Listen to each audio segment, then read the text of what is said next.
ఒక మనిషి మరణంతో లక్షల మంది మేల్కొన్నారంటే ఇది మరణం కాదు, విజయం. చనిపోయే వరకు సగం మంది కూడా తెలియని ఆ మనిషి ఈరోజు కోట్ల మందిలో బ్రతికున్నాడంటే ఆయనకున్న గొప్ప వ్యక్తిత్వం.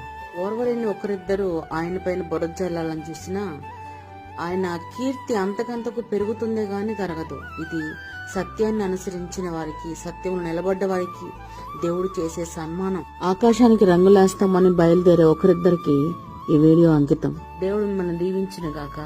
ప్రవీణ్ కుమార్ పగడాల గారి పరిచర్య సువార్త అంతకంతకు పెరుగును గాక. ఆమెన్.